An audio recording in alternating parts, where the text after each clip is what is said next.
Today's story was written by Reddit user OGGruntcom. I just buried my friend hours ago. He was our people's chosen leader for nearly 15 years, cut down in an attempt to sow discord and chaos within us. The man's broken voice said across the galaxy. Species and creatures of all kinds gathered around personal data screens and massive city centre displays, watching in silence. We helped rebuild your infrastructure, provided aid without question to your furthest colonies, and supported you in your fruitless wars. Nearly all of you, he said behind a small podium. The man was in a damaged suit, soot and blood staining his hands and pressed white shirt. None of that mattered to you. We were just DeathWorlders to you. Something that should be cut at the root before we had gotten to blossom in your community. At least that's the excuse you fed us after your betrayal. The man sighed and wiped away at his face, the flag behind him scarred and burnt, as he stood amongst the remains of humanity's press conference room. You attacked our homes, threw rocks from the Kuiper Belt into them like pebbles to an ant's nest. The same ones where we hosted your most esteemed leaders and representatives. You turned them into molten rock in mere moments. A tear breaks apart the dirt on his cheek.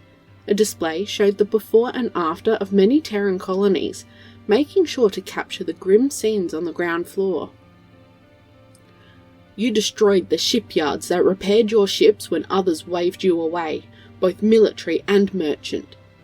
The display showed the camera view of rescue ships and vehicles, the broken and destroyed hulls of Terra's proudest ships floating lifelessly, with its exposed crew trailing behind like blood in the water.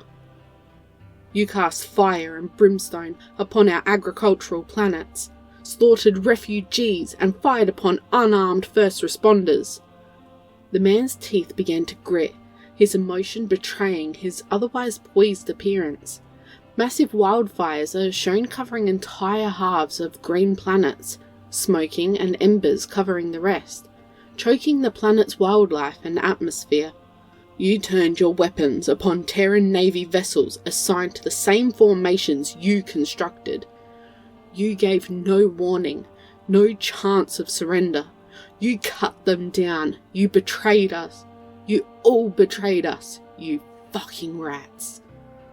A staff member approached the man in the suit, but he waves them away. Fuck the teleprompter, he said in defiance to her pleas to stay on track. You slaughtered millions, wasted billions of both material and precious resources. For what?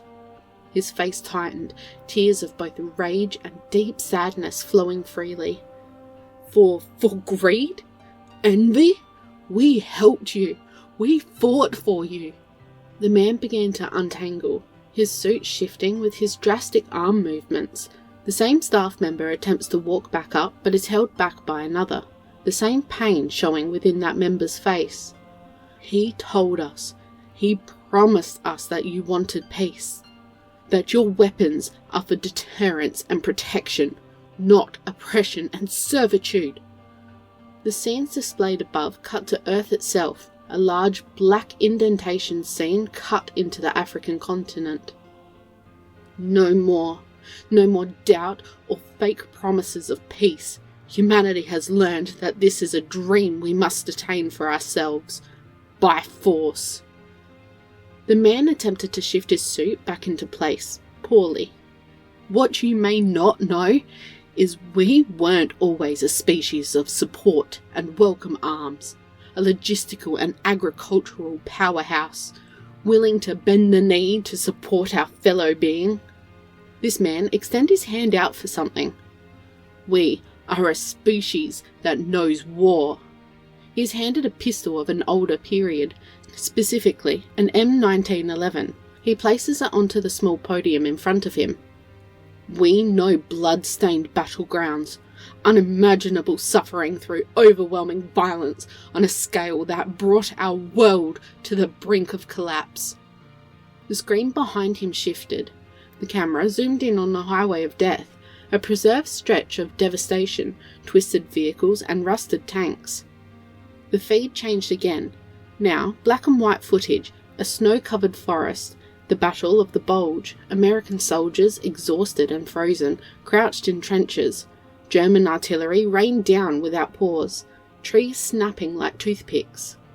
Blood mixed with snow, smoke blurred the line between the living and the dead. Cries echoed through the Ardennes.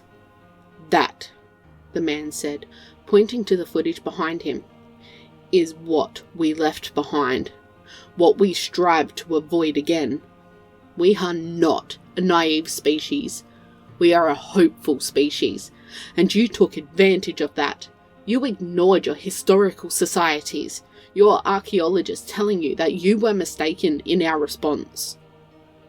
The display changed again, helmet cam footage from the Second Battle of Fallujah. Grainy, raw.